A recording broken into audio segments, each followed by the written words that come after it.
नमस्कार साथियों, आशा करता हूँ कि आप सभी अच्छे से होंगे। आज हम महत्वपूर्ण व्यक्तित्व की श्रृंखला में डॉक्टर राजेंद्र प्रसाद जी से जुड़े उन प्रश्नों की चर्चा करेंगे जो सभी प्रतियोगी परीक्षाओं में पूछे जाते रहे हैं। अगर हम देखें पहला पॉइंट, डॉक्टर राजेंद्र प्रसाद जी का जन्म बिहार के छपरा में जीरादेई नामक गांव में 1884 में हुआ था। यहाँ हम बताएंगे कि डॉक्टर राजेंद्र प्रसाद जी जो थे वो भारत के प्रथम राष्ट्रपति थे। भारतीय स्वाधीनता आंदोलन में प्रमुख रूप से भूमिका निभाई। भारतीय राष्ट्रीय कांग्रेस के 3 बार अध्यक्ष बने। भारतीय संविधान के निर्माण में भी महत्वपूर्ण योगदान दिया। राष्ट्रपति होने के अतिरिक्त जो भारत का पहला मंत्रिमंडल बना था उसमें वे कृषि और खाद्य मंत्री के रूप में अपनी भूमिका को निभाया। सम्मान में प्रायः उन्हें लोग राजेंद्र बाबू कहकर पुकारते थे। ये कुछ खास बातें हैं। नेक्स्ट पॉइंट, 1911 में कलकत्ता में एक वकील के रूप में अपना जीवन प्रारंभ किया और उसी समय अर्थात 1911 में ही अखिल भारतीय कांग्रेस कमेटी के सदस्य बने। 1923 में कांग्रेस के महामंत्री बने तथा 1934, 1939 और 1947 में कांग्रेस की अध्यक्षता की। जब से कांग्रेस का निर्माण हुआ अर्थात 1885 से, तब से हर साल कांग्रेस का अधिवेशन दिसंबर के लास्ट डेज में होता था और किसी न किसी को अध्यक्ष बनाया जाता था। जैसे गांधी जी 1924 में मात्र एक बार कांग्रेस के अध्यक्ष बने। कर्नाटक के बेलगांव में यह अधिवेशन हुआ था और डॉक्टर राजेंद्र प्रसाद 3 बार कांग्रेस के अध्यक्ष बने। नेक्स्ट है जेबी कृपलानी द्वारा नवंबर 1947 में कांग्रेस के अध्यक्ष पद से इस्तीफा देने के बाद डॉक्टर राजेंद्र प्रसाद कांग्रेस के अध्यक्ष बने। यहाँ आप जानेंगे महत्वपूर्ण क्वेश्चन है कृपलानी जी से संबंधित कुछ बातें अगर आप जानें। एक क्वेश्चन यहाँ बनता है कि जब भारत आजाद हुआ था तब कांग्रेस के अध्यक्ष कौन थे। हम जेबी कृपलानी जी पर निशान लगाते हैं क्योंकि 15 अगस्त 1947 को जब देश आज़ाद हुआ था तब कांग्रेस के अध्यक्ष जेबी कृपलानी जी थे और इसके बाद इन्होंने इस्तीफा दिया और डॉक्टर राजेंद्र प्रसाद कांग्रेस के अध्यक्ष बने। अर्थात जिस समय देश आज़ाद हुआ था उस समय कौन अध्यक्ष थे? कृपलानी जी थे। पूरा नाम जीवट राम भगवान दास कृपलानी। कृपलानी जी का जन्म 1882 में हुआ था और मृत्यु 1982 में हुई थी। महत्वपूर्ण स्वतंत्रता सेनानी, गांधीवादी, समाजवादी विचारधारा के नेता थे कृपलानी जी। इनका जन्म हैदराबाद में हुआ था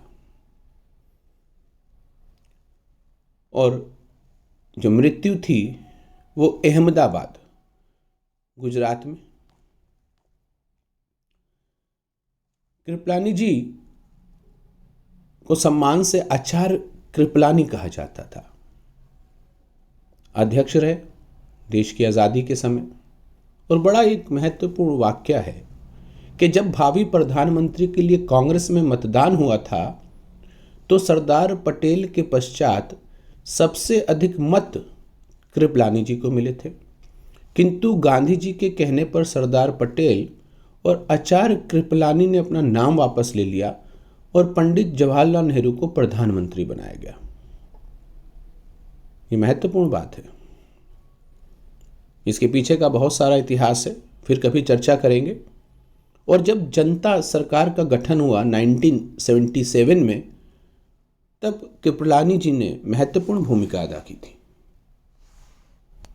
नेक्स्ट, 15 जनवरी 1934 को बिहार में आए भूकंप में हुई तबाही में डॉक्टर राजेंद्र प्रसाद द्वारा स्थापित बिहार सेंट्रल रिलीज कमेटी ने उल्लेखनीय राहत कार्य किया। इससे प्रभावित होकर देशवासियों ने डॉक्टर राजेंद्र प्रसाद के नाम के साथ देश रत्न जोड़ा।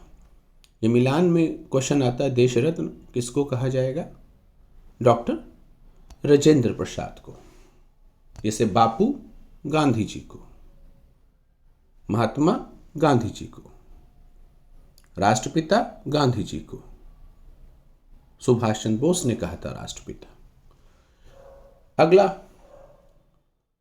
पॉइंट है कि देश नामक हिंदी साप्ताहिक पत्र का प्रकाशन डॉक्टर राजेंद्र प्रसाद ने किया तथा अंग्रेजी में सर्च लाइट का भी प्रकाशन डॉक्टर राजेंद्र प्रसाद जी ने किया। इसके अलावा इनके द्वारा लिखी गई महत्वपूर्ण पुस्तकों में जो सबसे ज़्यादा क्वेश्चन पूछा गया एग्जाम में वो है इंडिया डिवाइडेड। बार बार ये प्रश्न पूछा गया, ये किसकी पत्रिका रही है? राजेंद्र बाबू की। इसके अलावा चंपारण में satyagraha, at the feet of Mahatma Gandhi, at the feet of, है ना, महात्मा गांधी ऑटोबायोग्राफी, इस तरह से कुछ पुस्तकों के नाम रहे हैं। डॉक्टर राजेंद्र प्रसाद ने पटना में नेशनल कॉलेज की स्थापना की। देश रत्न और आजाद शत्रु जैसी उपाधियां मिली। 1946 में अंतरिम सरकार में उन्हें खाद्य व कृषि मंत्री बनाया गया। 1947 को भारतीय संविधान सभा की हुई पहली बैठक में डॉक्टर राजेंद्र प्रसाद जी को संविधान सभा का स्थायी अध्यक्ष नियुक्त किया गया। सभी महत्वपूर्ण क्वेश्चन। वे भारतीय गणतंत्र के प्रथम राष्ट्रपति चुने गए, फिर दोबारा भी चुने गए, लगातार रहे। भारत सरकार ने 1962 में भारत रत्न से सम्मानित किया और डॉक्टर राजेंद्र प्रसाद जी का अंतिम समय सदाकत आश्रम में ही बीता उनका। सदाकत आश्रम कहाँ पर है बच्चों? ये बिहार में है सदाकत आश्रम। इस तरह से मिलान आ चुका है। यहीं पर बेलूर मठ, इस तरह का मिलान है कि बेलूर मठ कहाँ पर था? कलकत्ता में बेलूर मठ। और 28 फरवरी 1963 में सदाकत आश्रम में ही मृत्यु हुई। कहा जाए जीवन के आखिरी महीने उन्होंने कहाँ बिताए? पटना के सदाकत आश्रम में। डॉक्टर राजेंद्र प्रसाद ने जो राष्ट्रपति रहे 1950 से 14 मई 1962 तक, लगातार 2 बार भारत के राष्ट्रपति रहे। और भारतीय संविधान में ऐसा कोई भी अनुच्छेद या प्रावधान नहीं है कि कितनी बार आप राष्ट्रपति बन सकते हैं। एक परंपरा बन गई है कि अब नहीं दोबारा खड़े होते हैं, परंतु ऐसी कोई रोक नहीं है। 1917 में चंपारण सत्याग्रह में भाग लिया तथा असहयोग आंदोलन के दौरान अपनी वकालत छोड़ दी। महत्वपूर्ण क्वेश्चन, महाप्रयाण घाट डॉक्टर राजेंद्र प्रसाद जी की समाधि का नाम है। इस तरह का समाधियों के नाम है, पता है आप लोगों को। नेक्स्ट है 28 फरवरी 1963 को डॉक्टर राजेंद्र प्रसाद की मृत्यु पटना के सदाकत आश्रम में हुई। इसके साथ ही बच्चों, साथियों, डॉक्टर राजेंद्र प्रसाद से जुड़े सभी बिंदुओं पर मैंने बात कर ली। पुनः फिर एक नए वीडियो के साथ मुलाकात करेंगे। नमस्कार, जय हिंद।